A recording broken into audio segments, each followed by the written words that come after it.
चलिए 2 मिनट में cholera toxin के बारे में समझने की कोशिश करते हैं। कोलेरा टॉक्सिन को है ना हम विब्रो कोलेरा कहेंगे, जो एंटीरोटॉक्सिन कहलाएगा क्योंकि ये इंटेस्टाइन में डिसीज कॉज करेगा। ये बैक्टीरिया क्या करेगा, यहाँ पे इसका स्ट्रक्चर देखिए। पहले यहाँ पे एक तो मोनोमरिक कंडीशन ए सब यूनिट होगी और पेंटामरिक कंडीशन में बी सब यूनिट होगी, जिसकी वजह से हम है ना ऐसे कंप्लीट स्ट्रक्चर को हेक्सामर स्ट्रक्चर कहेंगे।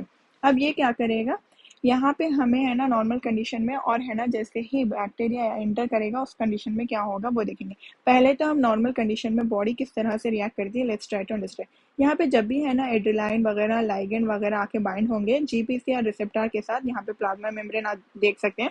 इसके ऊपर जैसे ही है ना हमारे लिगेंड्स आके बाइंड हो जाएंगे, बाइंड होने की वजह से गिफ एक्टिविटी ऑन हो जाएगी। और ये है ना इंटेस्टाइनल का सेल के अंदर की बात है, ये है ना बाहर की बात है। अब गिफ है ना एक्टिवेट होने की वजह से अल्फा के ऊपर है ना जीटीपी अटैच हो जाएगा। जीटीपी है ना एडिनाइलेट साइक्लेस के पास है ना अपने जीटीपी अल्फा एंड जीटीपी को उठा के ले जाएगा और एडिनाइलेट साइक्लेस एक्टिवेट होने की वजह से एटीपी को यूज करके कैंप बनाएगा और ये कैंप करेगा पीकेए मतलब प्रोटीन काइनेस एक्टिविटी को ऑन करेगा।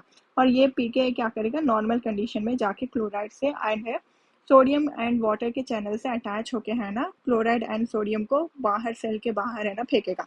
अब ये है नॉर्मल कंडीशन। अब जैसे ही यहाँ पे है ना कोलेरा टॉक्सिन बॉडी के अंदर एंटर होगा, इसके पास है ना जो ए सब यूनिट है वही एंटर होगी गैंग्लियोसाइट के थ्रू। अब ये गैंग्लियोसाइट है ना ए सब यूनिट को एंटर कर लेगा एंडोसाइटोसिस के थ्रू और ये क्या करेगा, ए सब यूनिट एडीपी राइबोसाइलेशन करवा देगा। यहाँ पे है ना जीटीपी के साथ साथ है ना एडीपी को भी अटैच करवा देगा अल्फा सब यूनिट के ऊपर। एडिनाइलेट साइक्लेस जिसकी वजह से कंटिन्यूसली एक्टिव रहेगा क्योंकि ये जो हमारा अल्फा सब यूनिट है ये कम्प्लीटली है ना इसी के साथ है ना चिपकू के टाइप में रहेगा।